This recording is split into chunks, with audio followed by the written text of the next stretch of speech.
क्या आप इस कर्म को मानते हैं? जड़, वृक्ष, प्राणी, मानव, पितर, देवी देवता, भगवान और ईश्वर। सबसे बड़ा ईश्वर परमेश्वर या परमात्मा होता है, वेदों में जिसे ब्रह्म कहा गया है। ब्रह्म का अर्थ है विस्तार, फैलना, अनंत, महाप्रकाश। प्रत्येक धर्म में देवी और देवता होते हैं। यह अलग बात है कि हिंदू अपने देवी देवताओं को पूजते हैं, जबकि दूसरे धर्म के लोग नहीं पूजते। अतः यह कहना कि हिंदू धर्म सर्वेश्वरदावी है गलत होगा। पहले धर्म को पढ़ें, समझें और फिर कुछ कहें। कुछ विद्वान कहते हैं कि हिंदू देवी या देवताओं को 33 कोटि अर्थात प्रकार में रखा गया है, और कुछ कहते हैं कि ऐसा ही नहीं है। दरअसल वेदों में 33 करोड़ देवी देवताओं का जिक्र ही है। धर्मगुरुओं और अनेक बोधि वर्ग ने इस कोटि शब्द के दो अर्थ निकाले हैं। कोटि शब्द का अर्थ एक अर्थ करोड़ है और दूसरा प्रकार अर्थात श्रेणी भी। तार्किक दृष्टि से देखा जाए तो कोटि का दूसरा अर्थ इस विषय में अधिक सत्य प्रतीत होता है, अर्थात 33 प्रकार की श्रेणी या प्रकार के देवी देवता। परंतु शब्द व्याख्या, अर्थ और सबसे ऊपर अपनी अपनी समझ और बुद्धि के अनुरूप मान्यताएं अलग अलग हो गई। वैदिक विद्वानों के अनुसार वेदों में जिन देवताओं का उल्लेख किया गया है उनमें से अधिकतर प्राकृतिक शक्तियों के नाम हैं, जिन्हें देव कहकर संबोधित किया गया है। दरअसल वे देव है ही नहीं। देव कहने से उनका महत्व प्रकट होता है।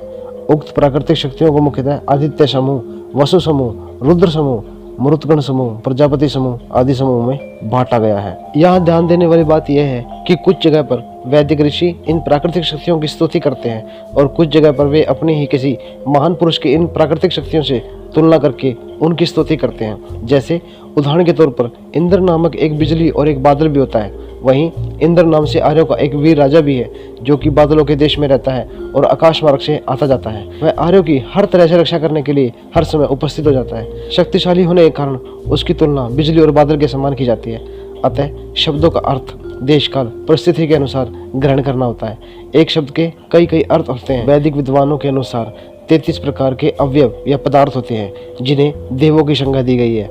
ये 33 प्रकार इस प्रकार हैं। प्रारंभ में ऋषियों ने 33 प्रकार के अवयव जाने थे। परमात्मा ने जो 33 अवयव बनाए हैं, वैदिक ऋषि इसी की बात कर रहे हैं। उक्त 33 अवयवों से ही प्रकृति और जीवन का संचालन होता है। वेदों के अनुसार हमें इन 33 पदार्थों या अवयवों को महत्व देना चाहिए, इनका ध्यान रखना चाहिए, तो ये पुष्ट हो जाते हैं। इन 33 में से 8 वसु हैं। वसु अर्थात हमें वसाने वाले आत्मा का जहाँ वास होता है। ये 8 वसु हैं: धरती, जल, अग्नि, वायु, आकाश, चंद्रमा, सूर्य और नक्षत्र। ये 8 वसु प्रजा को वसाने वाले अर्थात धारण या पालने वाले होते हैं। इसी प्रकार 11 रुद्र आते हैं। दरअसल यह रुद्र शरीर के ही अवयव हैं। जब यह अवयव एक एक करके शरीर से निकल जाते हैं तो यह रोदन कराने वाले होते हैं, अर्थात जब मनुष्य मर जाता है तो उसके भीतर के यह सभी 11 रुद्र निकल जाते हैं, जिनके निकलने के बाद उसे मृत मान लिया जाता है और उसके सगे संबंधी उसके समक्ष रोते हैं। शरीर से निकलने वाले इन रुद्रों के नाम हैं प्राण, अपान, व्यान, समान, उदान, नाग, कुर्म, विरकल, देवदत्त और धनंजय। ये 11 जब शरीर से निकल जाते हैं तो सगे संबंधी रोने लग जाते हैं, इसलिए उन्हें कहते हैं रुद्र। रुद्र अर्थात रुलाने वाला। 8 वसु और 11 रुद्र मिलकर हो गए 19। 12 आदित्य होते हैं। आदित्य सूर्य को कहते हैं। भारतीय कैलेंडर सूर्य पर ही आधारित है। समय के 12 माह को 12 आदित्य कहते हैं। उन्हें आदित्य इसलिए कहते हैं क्योंकि ये हमारी आयु को औरते हैं। जैसे जैसे समय बढ़ता जाता है हमारी आयु घटती जाती है। ये 12 आदित्य 12 महीनों के नाम है। सूर्य की 12 रश्मियों को भी इन्हीं की श्रेणी में रखा गया है।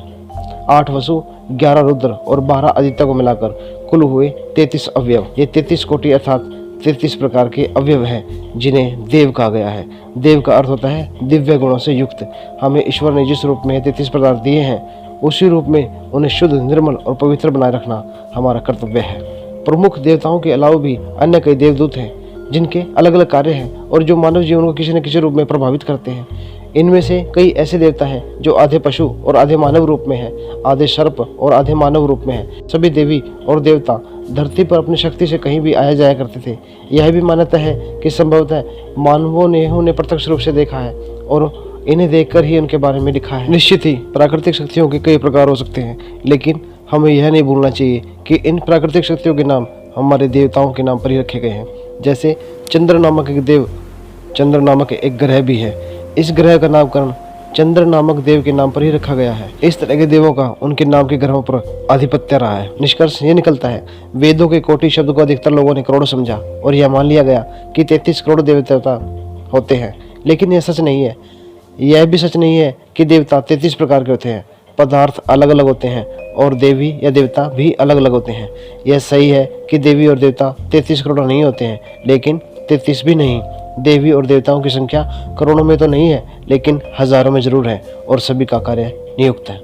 दोस्तों, ऐसी ही इंटरेस्टिंग जानकारी के लिए चैनल को सब्सक्राइब करें। धन्यवाद।